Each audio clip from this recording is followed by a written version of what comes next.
Good morning, everyone, and welcome to C2HR's presentation of Leading with Empathy.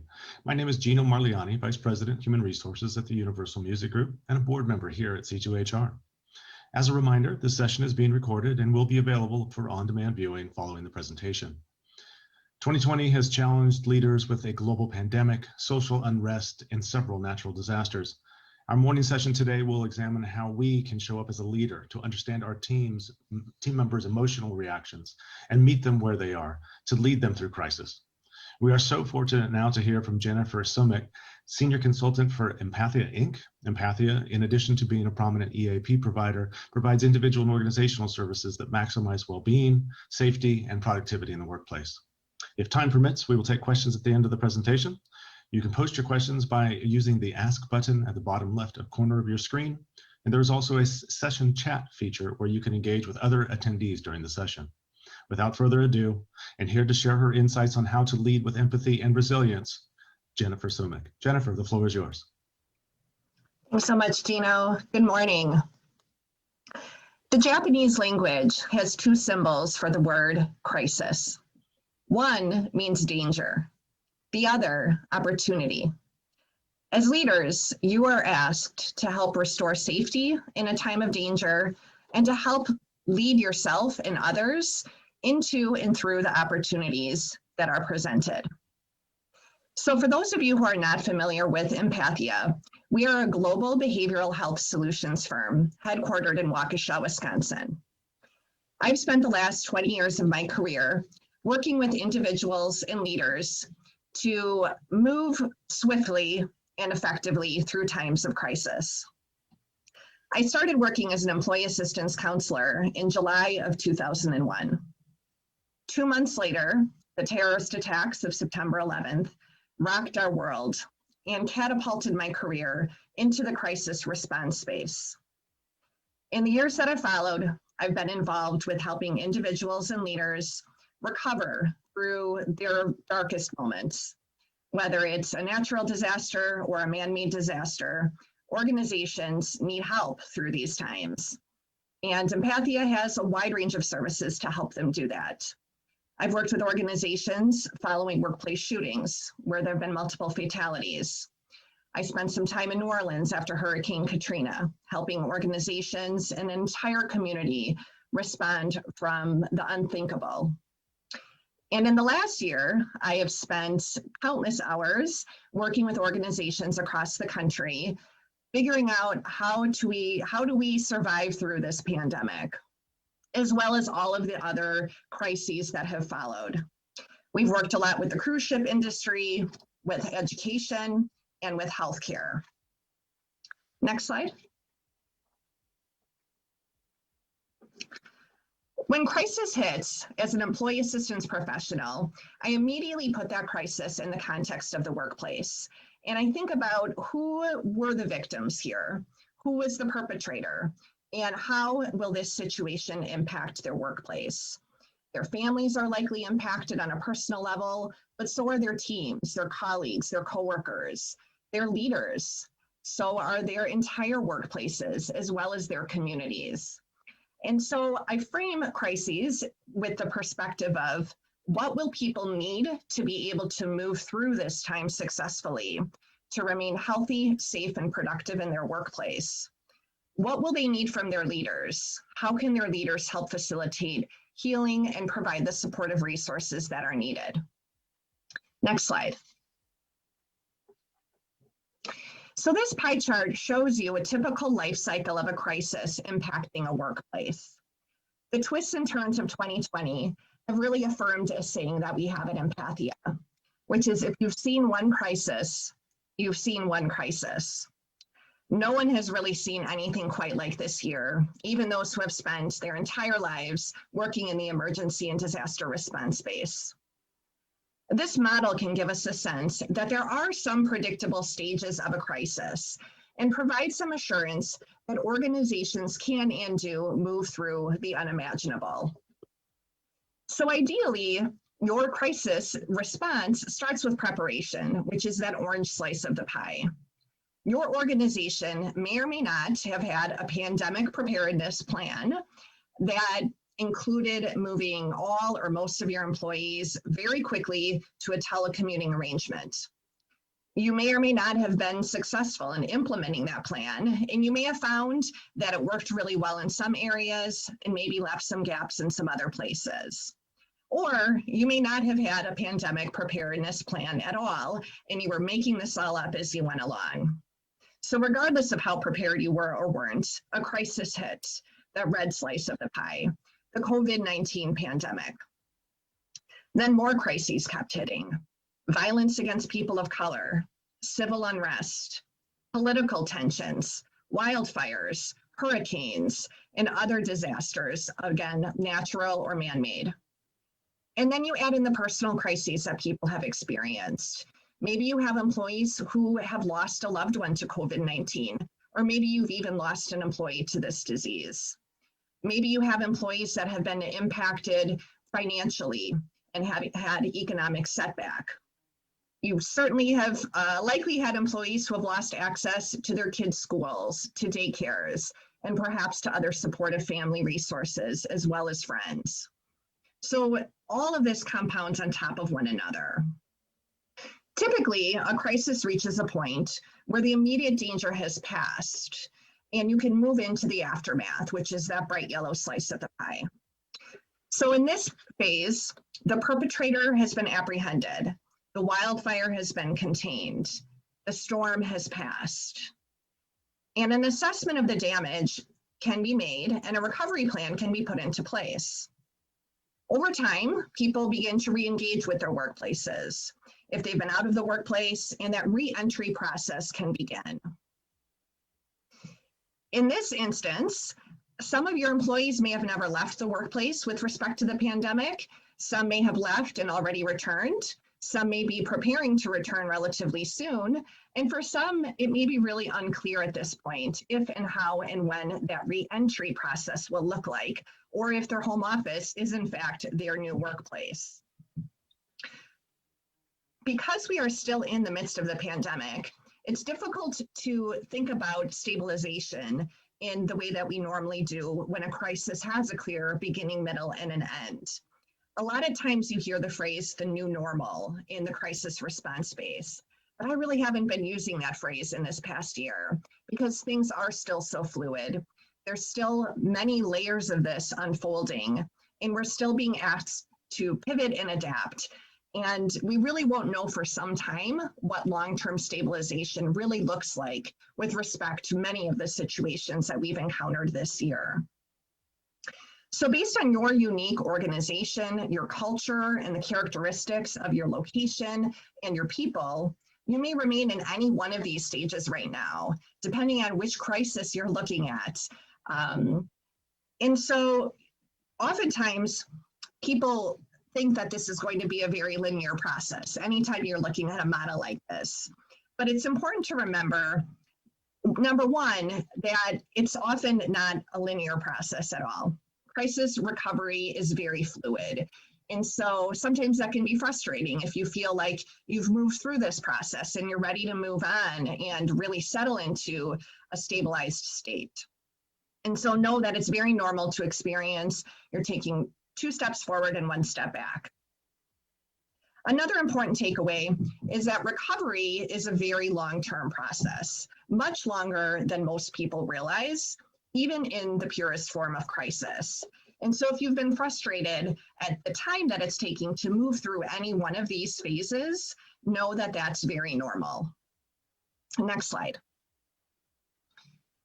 So how can leaders show up with empathy in a year like this? How can they inspire resilience? Today, we're going to look at the pillars of positive leadership, knowing your cornerstones for connection. Emotions have been running high this year for most everyone. And so there's never been a more important time to understand your own emotions as well as those of others and to know what to do about them. The impact of trauma, why people respond differently to a crisis, and what are some common coping styles will be another area we'll explore. What can you do as a leader to help facilitate individual and collective transitions through times of change? And finally, we'll look at the importance of leading yourself in smart and healthy ways so that you can be there for others. Next slide. So there is some good news here. If we take a look at this Peanuts cartoon, you see Lucy telling Charlie Brown, there was a real lesson to be learned from seeing Snoopy's house burn down. Adversity builds character. Without adversity, a person could never mature and face up to all of the things in life. And Charlie Brown just says, what things? And Lucy says, more adversity. Resilience grows through adversity. So I can assert with great certainty that you are all more resilient today than you were a year ago. You may not always feel that way, but the net result of this time will be a greater ability to bounce back when more adversity comes your way. Next slide. So I want to invite you to do an activity with me now. If you can grab a piece of paper and something to write with. Hopefully you have something nearby. And I'm going to give you 30 seconds to draw a tree. So go ahead and start drawing. You can make whatever kind of tree you'd like, whatever comes to mind. Just put your pen to paper, and we'll take about 15 more seconds here for you to draw a tree.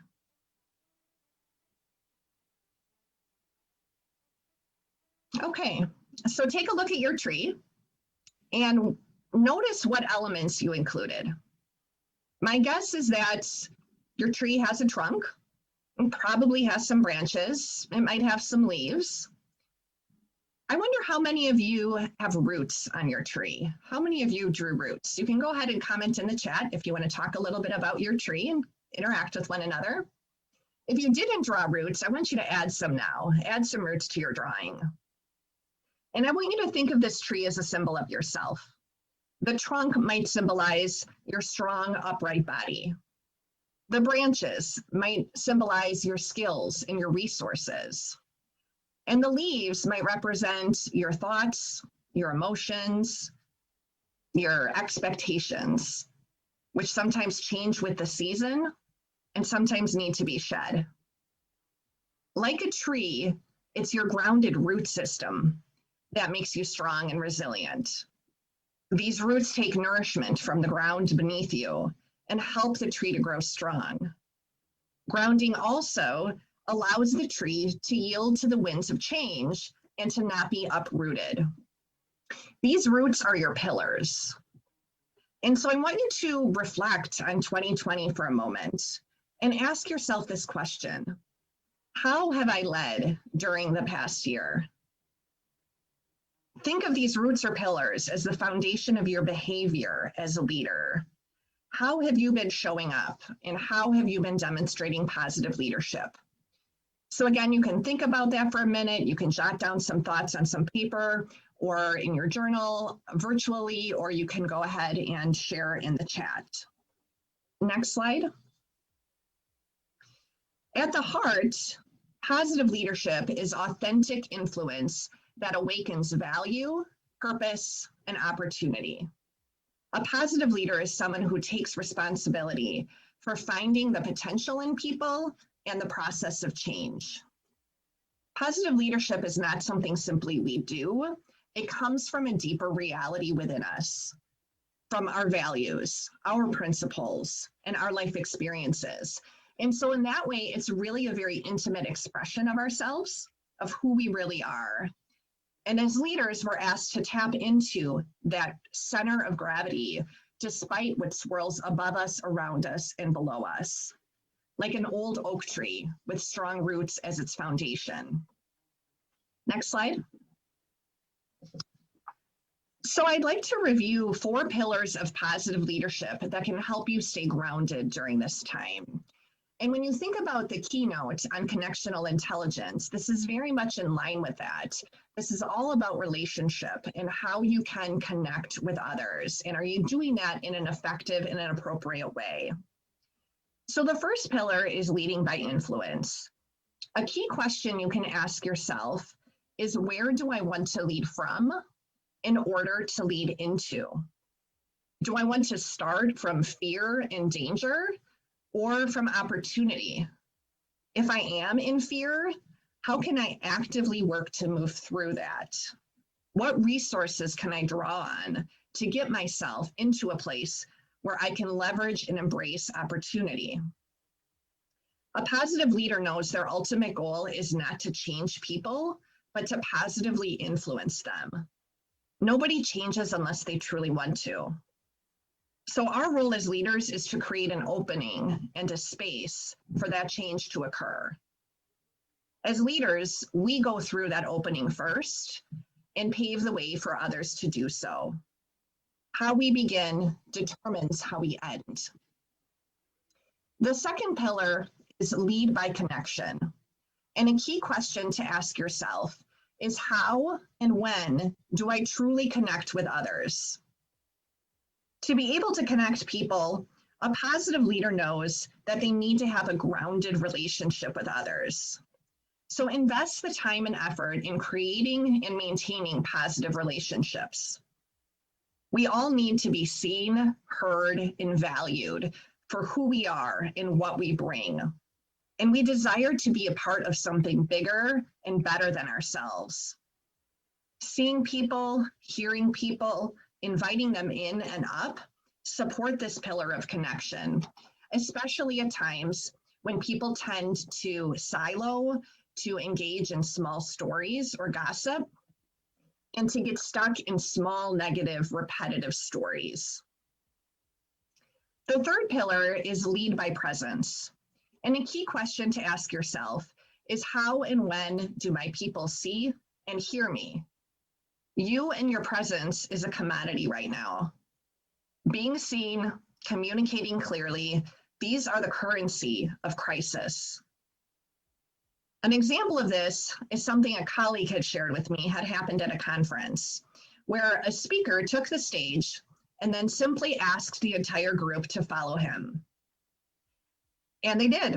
The entire group got up, followed him out of the conference room, down the hall, and into the atrium, where the speaker then stopped, got up on a table, and said, "This is the power of leadership. You just walked it out. People want to be led, so lead and lead well." The speaker then got off the table and the group followed him back to the room. The fourth pillar is lead by being. And a key question to ask yourself is, do I know my strengths, triggers, and how to refill my bucket? Knowing yourself, knowing your core and how to strengthen it, staying connected with your sense of self-responsibility as a leader is key with this pillar. What values and virtues give you strength to keep going? What triggers you to be at your worst? And what triggers you to be at your best? Do you know how and when to take a break, when you need to rest, how to restore, and how to refuel along the way? Next slide. This image helps tell a whole story by looking at its parts. Each person can only see and relate to the piece or the part immediately in front of them. One person may believe they're encountering a rope, another a spear, a wall, or a snake. No one knows the whole story, which in this case is an elephant. We each carry a part, and good leadership at this time can help bridge the perspective so the whole team can see the big picture. Next slide. One of your most powerful tools for bridging perspectives is emotional intelligence. Research shows us time and time again that it is a defining characteristic in effective leaders. The foundation of emotional intelligence is self-awareness. You must be aware of your own thoughts, feelings, triggers, and stories first. Once you're aware of these things, then you can start to take steps to avoid becoming emotionally hijacked, to avoid getting lost in your own stories that you tell yourself about the motives of others, and you can start choosing appropriate responses. I'm amazed when I work with leaders at all levels of an organization, how many really struggle with self-awareness. They oftentimes have become so absorbed in their work, in the tasks, in the projects, and the bottom line, that they've lost their connection with themselves. Particularly leaders, as they get promoted up the hierarchy, often are interacting less with people on a day-to-day basis, and the demands of their work don't always keep them practicing these skills. And so it's important to continually revisit this and look at where are your relative strengths and weaknesses. So half of emotional intelligence is about knowing yourself. The other half is about relating with others. Practicing EI with others is largely about empathy. Brené Brown describes 4 qualities of empathy. The first is the ability to take another's perspective. The second is staying out of judgment. The third is understanding other people's emotional reactions. And the fourth is learning to listen and communicate without immediately jumping into problem solve. That's really challenging for a lot of people. If you, as an outsider, feel like you can see very clearly what this person might do to move out of a stuck point, to just sit and listen.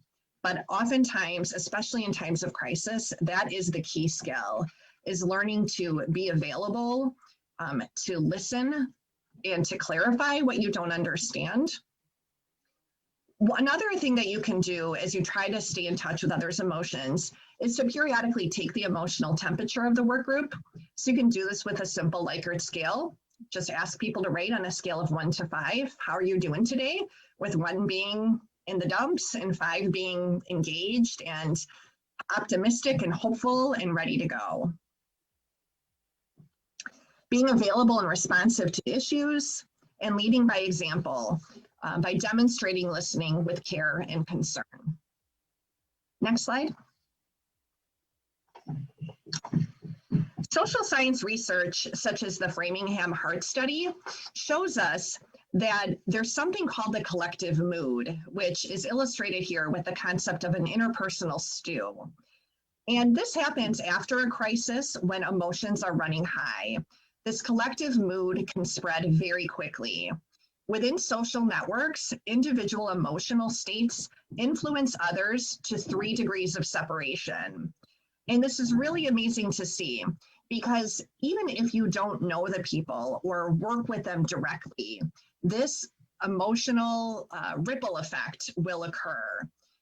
The behaviors that people engage in the workplace or in private social relationships, the moods and the interactions are the ingredients of this interpersonal stew or this collective mood. And so in ways that we don't understand but can measure, emotional states ripple out across groups. So if you think of your work environment as a stew, what is everyone consuming at this point? People are not at their best right now in many instances. They're putting in an awful lot of fear, of hurt, grief, anger, impatience, sadness, and loneliness. And so who is putting in love, joy, hope, calm, optimism? And is it enough to make this stew healthy? Or is it brewing with toxic ingredients, becoming poisonous to those who consume it? Next slide. One of the factors that's made it especially challenging to keep that stew healthy is the degree of individual and collective trauma that people have experienced this year. A simple way to think about trauma is with this equation: fear plus immobilization equals trauma. So if an individual feels very fearful that they're going to get COVID-19 or spread it to others, and they feel helpless to do anything about it, like nothing they do is going to matter anyway, then living through this pandemic could be traumatizing to that individual. Bessel van der Kolk is a world leader in trauma research, and he wrote a book called The Body Keeps the Score, which describes how trauma gets stored in the body and the brain, and we live it out in the present. Trauma overwhelms the central nervous system. And so when we are faced with an intense stressor that threatens our sense of safety, it alters the way we process information, the way we are able to learn and recall new information, and it impacts the way that we recall memories. When people experience trauma, it gets imprinted inside the person, and it can later manifest as pain, horror, and fear. Next slide. So it helps to understand why people, maybe even yourself, respond to crises differently, why one event might traumatize some people, but not others. So these are some of the key factors that come into play. One is the individual's personal history with change and with crisis.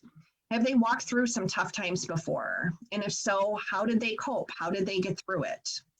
If you know your team and your people well, you can remind them of past challenges that they have overcome.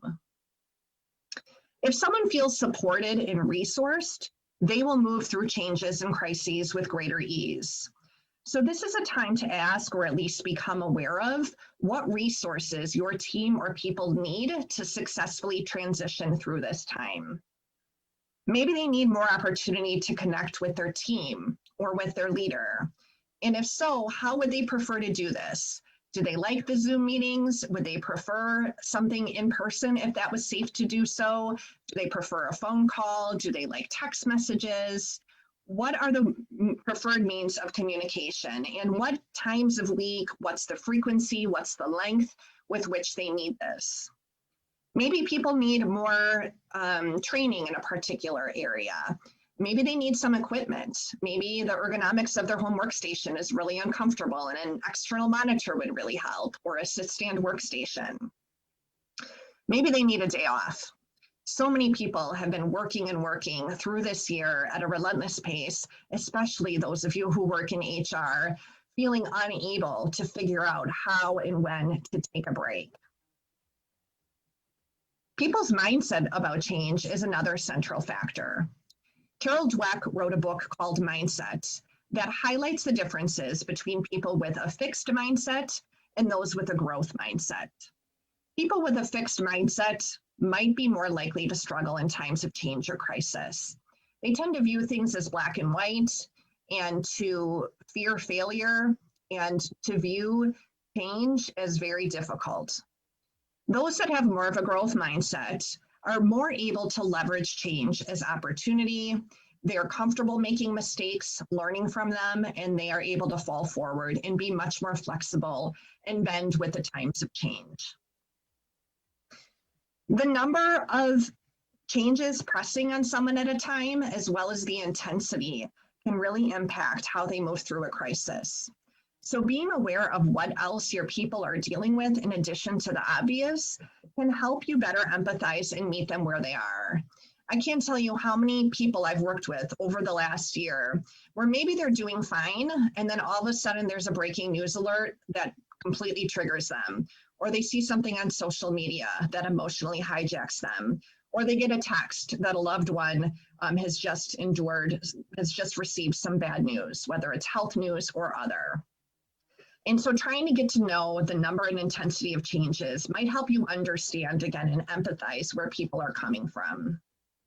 And then finally, has the person resolved past change, trauma, or crisis? If somebody lost a loved one right before the pandemic hit, they haven't had adequate time to grieve that loss. Even under the best of circumstances, that grief process takes time and it's a difficult journey.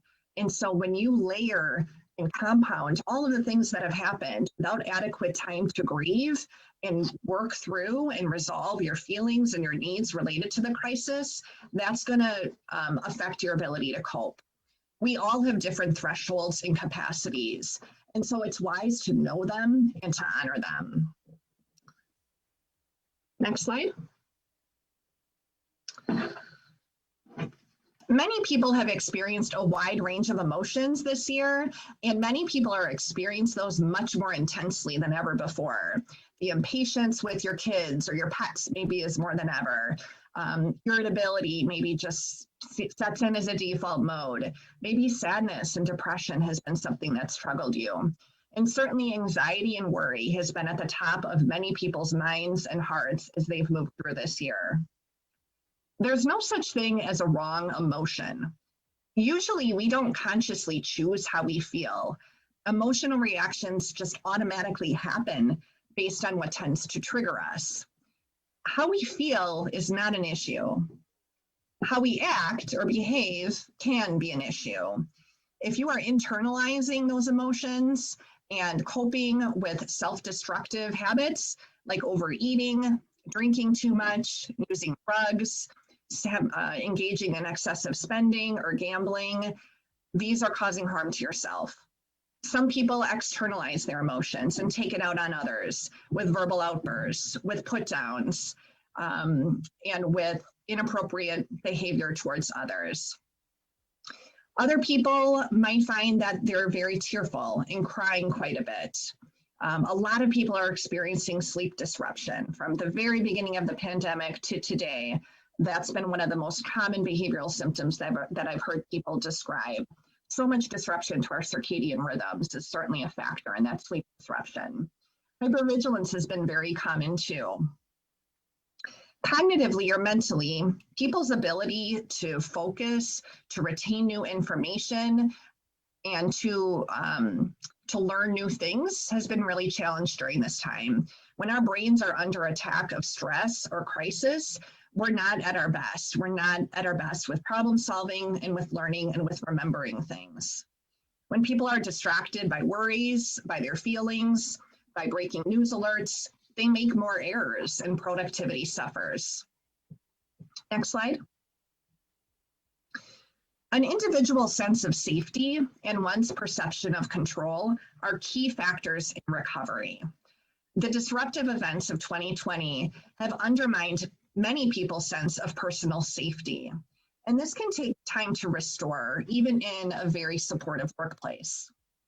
With respect to the pandemic, the availability of PPE, masks, social distancing practices, policies that keep sick people at home, cleaning measures, air purifiers, these all contribute to a person's sense of physical safety, which can translate into greater emotional safety.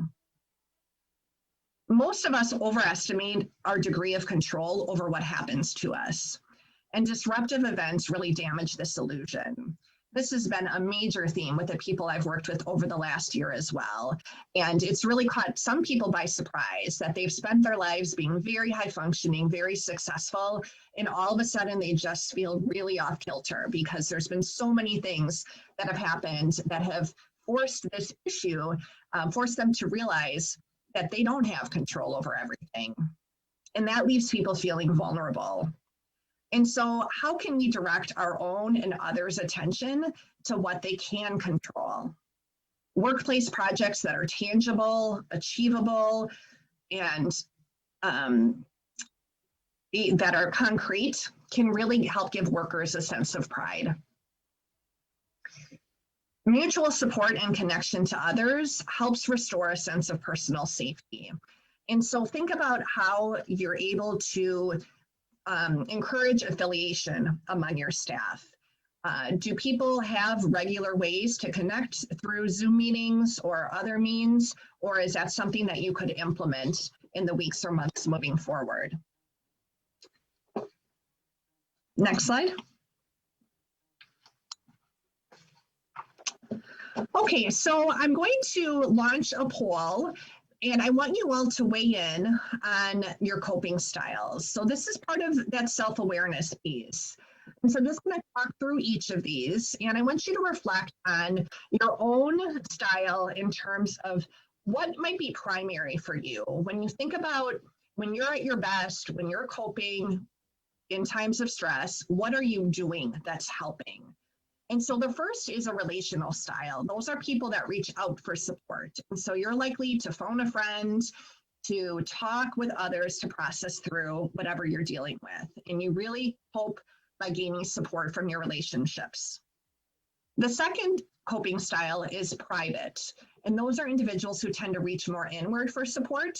And so maybe you're a little bit more introverted and you like to just spend some time thinking in solitude, maybe spend some time in nature, maybe journal, meditate, pray, but you reach inward for support.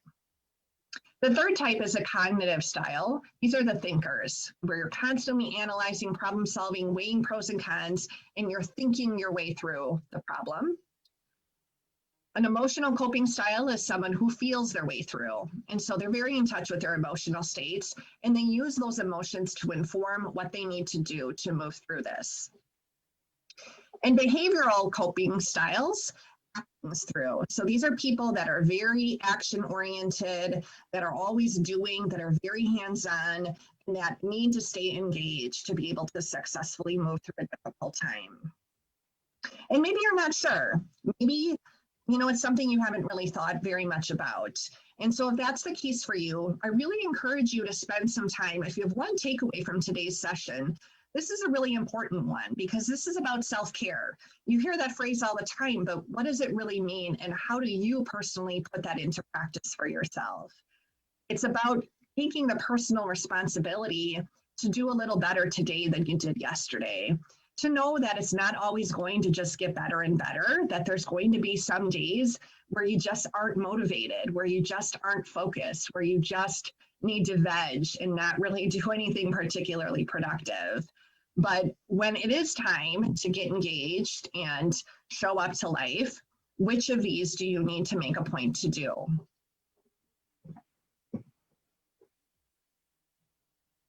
Okay, so I see the results from the poll starting to come in, and it looks like we have a lot of thinkers in the group, which isn't surprising. A lot of analytical, problem solving. About 50% of you are reporting that as your dominant coping style.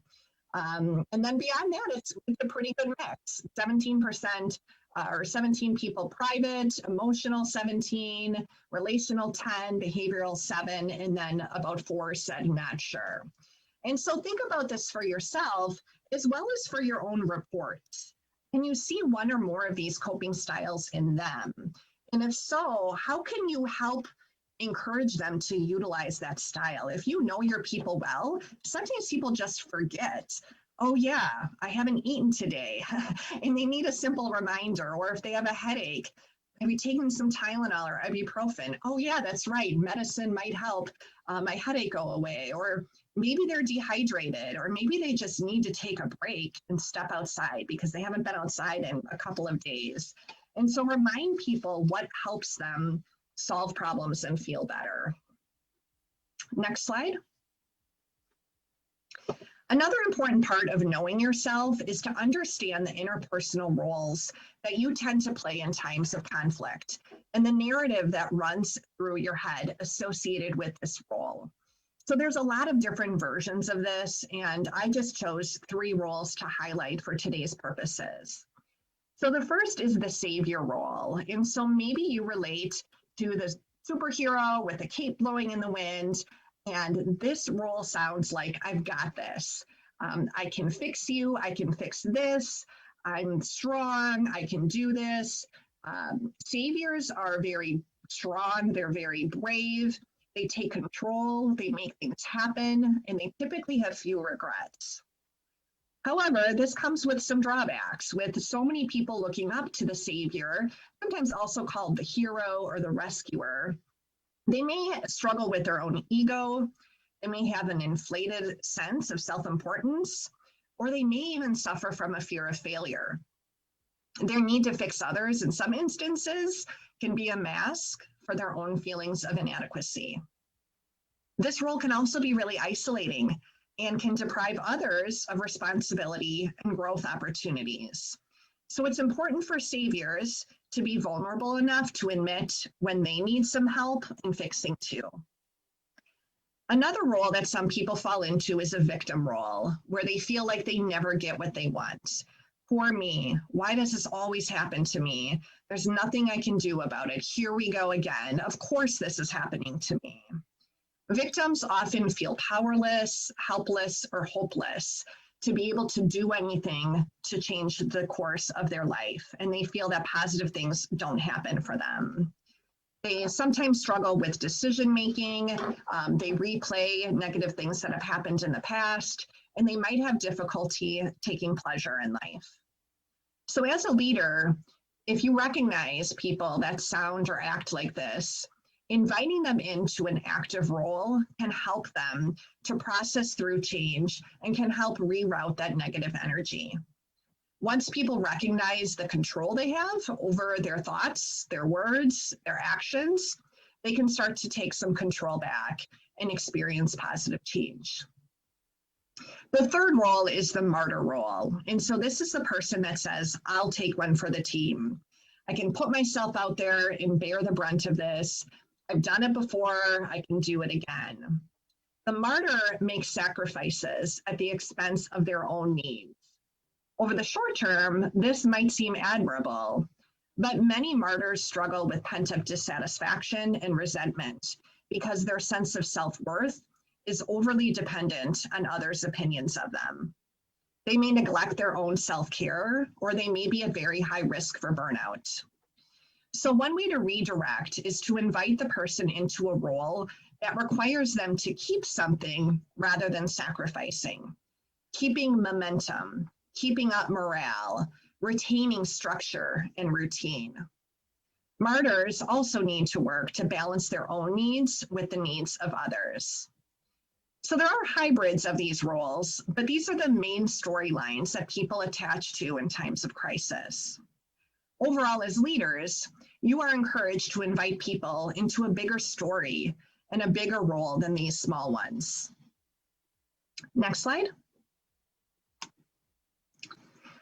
So let's take a look at the stages that individuals and organizations move through as they transition through change. This is loosely adapted from Elizabeth Kubler-Ross's work on grief and loss. So in stage one, a crisis hits. Some sort of big change is imposed. And oftentimes people's initial reaction is no way. They're in total shock. They're in denial. They just want to move about their life and pretend that they never heard that or never saw that headline or got that email. Are we really going to all start telecommuting because there's a virus? Are schools really shutting down and my kids are going to be home now?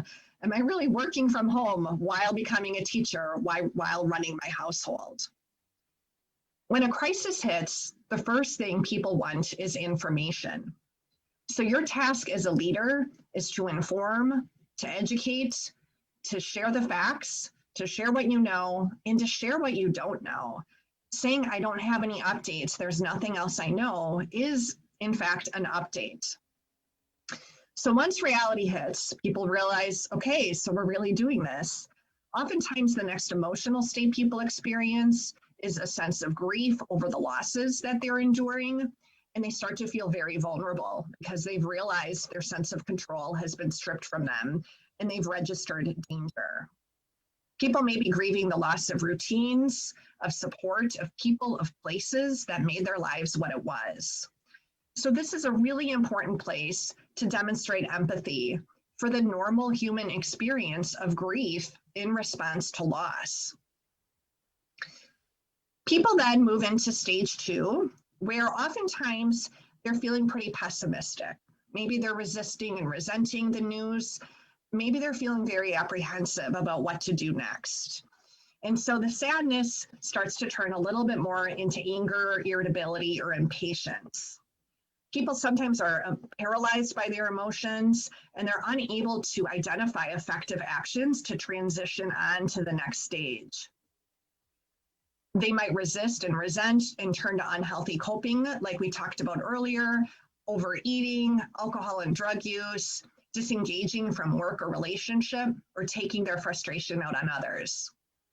As a leader, your task is to be a role model of how to move through this phase. Self-care, perspective, and showing others how to leverage and embrace the changes. Sometimes people get stuck down in the dumps. But for those that have adequate support, resources, and coping skills and are utilizing their preferred coping style, they're able to move on to stage three, which is more of an exploration stage. Pessimism and resistance starts to give way to a willingness to explore.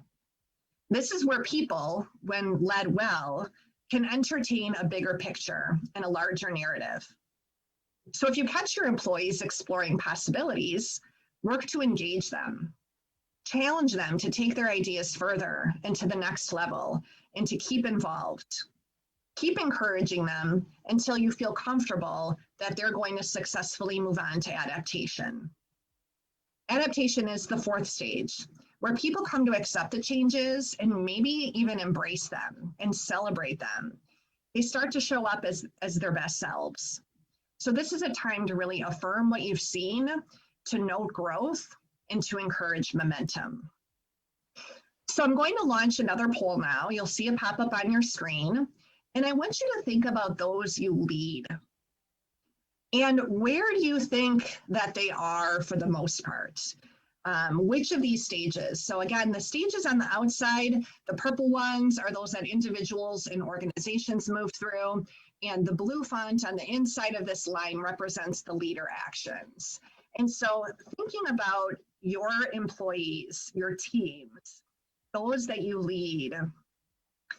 And again, like there's so many different crises going on that it might depend on how you put this in context, but do whatever makes sense for you right now. Where do you think your employees are? Remember that this is not a smooth and flowing sequential process. You probably know firsthand that your people are in various stages. Some may have like flown through this and adapted and advanced very well, like they never missed a beat. Some may have really struggled, and some of that may have caught you by surprise. An employee may move through the feeling stuck phase to exploration, only to get new information that sets them back. I think that that's been a really common experience this year, where people feel like, okay, I've got this. They move through it, they're feeling pretty good for a few days, a few weeks, maybe even a couple of months. And then all of a sudden, they see a headline that just sets them right back to the beginning, to shock and denial. Typically, when people move through this process multiple times, they move through it more swiftly with each repetition, because that experience is like a muscle that they're flexing and they're learning, they're building resilience through the adversity. As they survive each round of crisis, they start to realize, I've done it before, I guess I can do it again. And remember that earlier slide about the adaptation factors. All of those impact individual and collective movement through the process of transition. Some of the workplaces that I've worked with over the past year that have really struggled are those that have been at the heart of the COVID-19 pandemic, of the racial unrest, and maybe their workplace has had a lot of changes where economically they've been hit really hard and they've had to do layoffs, a lot of reorg, and there's just so much change. And so again, a lot of unique factors that might affect how individuals and organizations collectively move through this. So I'm starting to see the responses come through here. And this is great to see. It looks like you've sort of been there, done that. The majority are saying you're in adaptation. And so that's great that you're at a place where you're not just surviving, but maybe even many of your people are thriving. It looks like exploration and feeling stuck. You can see that there's a number of people that are, maybe exploring, wanting to be optimistic, wanting to be hopeful, but then maybe they get some personal news that kind of tugs them back, or they are met with some frustration or roadblocks that get them back feeling stuck, or maybe the fact that they just don't know when they're going to move into adaptation and when, there'll be a new normal. And so different things might trigger them. And then some of you can think that when you think about your people, they're in that loss, vulnerability, resistance, and apprehension. And my guess is that that might be influenced a little bit by some of the personal experiences that they're facing. Okay, so I'm going to quickly move through these next couple of slides, as I can see that I want to allow a little bit of time for questions. And so I want to share just a little bit more about some of the common leadership behaviors as you do encounter employees who have emotional setbacks or emotional reactions, and you're trying to figure out what to do about this. And so it's important to recognize when employees are doing good and to call them out on that, to thank them, to congratulate them for putting positive ingredients into the stew, as well as if they are acting out in an inappropriate or disruptive way, to intervene quickly, not just let it slip by, addressing those issues in a timely manner. Take the initiative to reach out and ask employees how they're doing and let each person guide what they do or don't want to disclose. Again, communicate, over communicate. People want information in a crisis. So anytime there's a new trigger, know that that's what they want to hear. Leaders being present, showing up, and listening can show a strong message of concern and support. My organization is owned by a healthcare organization, and the president and CEO has sent out an all-staff message about 3 or 4 times over the last year with a deep message of gratitude and with maybe an announcement that there's going to be free lunch for all employees or something like that.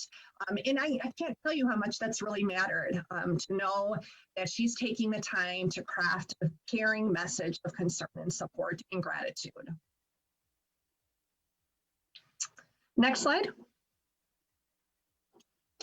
You always want to talk with people privately. They don't want to be called out publicly, and to be sure that you're sharing what you're observing without judgment. And so that's where knowing your stories is really important, that you can suspend those and just really show up and be present, comparing what you're seeing now to what you've seen in the past and how, what changes you've observed. And really, again, letting that person lead, offering to listen, but not trying to become a junior psychotherapist. Be informed about what your company benefits are. Do you have an EAP? Are there wellness resources? What kinds of supportive resources can you refer to? Next slide. So a couple of slides here to just give you some talking points on things to say or do. Our words create our world. They create and perpetuate the workplace climate, and as what you speak as a leader will be replicated. And so one guideline is to use I statements whenever possible. Instead of saying, we're glad you're here, we know this is hard, say, I'm glad you're here, I know this is hard. It makes it so much more personal. Be open to sharing a little bit about your own feelings. And so that forces you to get in touch with your own feelings. You know, share a little bit, but not too much, because you don't want your employees to feel like they need to become your counselor. And again, express gratitude and invite others to get involved. Next slide. Sometimes well-intentioned people end up having a very different impact than what they intend. And so some of the things that people might want to say, but then don't come out right, I know how you feel. You don't really have a way to know exactly how someone else is feeling. Calm down. Nobody ever actually calms down after being told to calm down. And so it's not a particularly helpful phrase. What might be more helpful is to slow down your own breathing and to calm yourself down so that those mirror neurons in the other person can react. And don't should on yourself and don't should on others. Be careful about using words like should, always, and never. And also be careful about taking your own personal mantras or advice and imposing those on other people. Just because a saying like, what doesn't destroy us makes us stronger, it might make you feel better, it might not land well with others. Next slide. So as you work on your own self-awareness, this is a helpful acronym that oftentimes when we're feeling dysregulated and off balance, it's because of one of these triggers. Maybe you haven't eaten. If you're hungry, eat. Maybe it's anger that's just manifesting as stress. So if it's anger, find healthy outlets for that. Maybe you've been isolated for a long period of time and you're feeling off because you're lonely. Then reach out. Or maybe your sleep has been really disrupted and you're irritable because you're tired. Focus on rest. Get to bed earlier, sleep in a little later, or squeeze in a nap. Next slide. And remember, the first person you lead is yourself. You can't bring calm to chaos if you don't have calm. And so I know some of the other sessions in the conference talked a little bit about self-care and tips and tricks. I'm not going to spend a lot of time on this other than just to touch on the brief pictures you see here. Sleep first and foremost, physical exercise, do it every day, connecting with others, play basketball with a kid or find other ways to connect. If you have a talent, a hobby, a pastime like playing the piano, singing, dancing, playing sports, try to engage in those. Pay attention to how you're nourishing your body. That food becomes your fuel. And you might engage in some journaling exercises. When you write, you process differently than by thinking or talking. So especially for those of you that are analytical, if you feel like that's not working for you, go ahead and try writing. I do see a couple of questions coming through, and one of them was about if it's common to have multiple coping styles. And it is. Different situations might lead you to draw on a different coping skill for that particular challenge. And so that's great. In fact, that's a strength if you have a diversity of coping styles, so that if you don't have access to the resources you need for one, you can perhaps draw on another. Another question that came in is because we have to retrofit our personality and our daily lives too through many crises, do we lose our sense of empathy for the different situations that people face every day? Yeah, as a leader, you do have to adapt to other people. And it is, I don't know, I guess, about losing your sense of empathy. I think it's a really personal journey. Some people have empathy naturally as a strength, and they're very quickly able to pivot and to understand where people are coming from, to again take their perspective, to suspend judgment, and to just sort of focus on being present with that person in that moment. As a psychotherapist, that's the vast majority of what I do, is just being present with a person until they come to their own conclusions of what they need to do next. And so a lot of times it's about trusting that individual to have the skills, the resources, and the capability to lead themselves, just like you lead yourself and figuring out how to adapt here for yourself and adapt to others. It's holding space for others to be able to move through that process as well.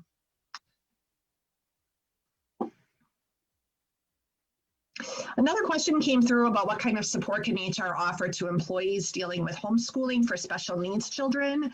I don't know the answer to that. That would be something that I'd encourage you to collaborate with other HR professionals, maybe do some networking at this conference. And I know that there was a session on parenting in the pandemic, and so maybe there would be some information associated with that session on that question. Next slide. As leaders, I want to remind you that not only can you see where your people are, but also where you want to take them and where you want your business to go overall. And so I encourage you to take some notes during this year, because you'll be asked, how did you get through 2020 as a leader? And so take some time to note how you're leading through this and what's working, what is not, what have you learned, what have been your pillars, what wisdom do you want to pass along? What do you want your legacy to look like? Many of you probably feel like you could write a book based on how this year went, and maybe some of you actually will. Next slide. And so as we wrap up, I want to invite you all to think about how these pieces fall together for you. What healthy ingredients have you already contributed to the stew, and what will you add next? What steps can you take to get and stay connected to others while also honoring your own needs? And finally, I want to invite you to do a small experiment with me. Close your fist and hold it up to one eye, like you're looking through a telescope or a viewfinder, so you can just see a little pinpoint of light. And now loosen up your grip a little bit and allow more light in. And notice how much more you see. And then loosen your fist a little bit more and more. More light, bigger picture. You have the power to adjust your lens, and you can occupy that bigger and brighter space and invite others to join you there. Next slide.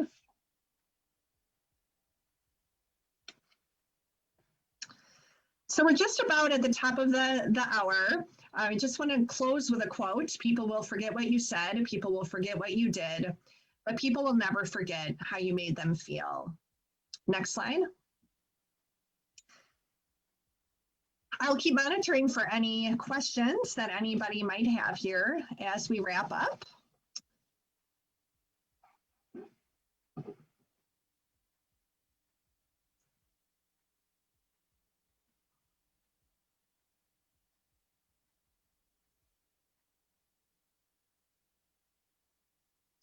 Okay, I don't see any other questions coming in. And so I do want to just thank you all so very much for joining me today for this session.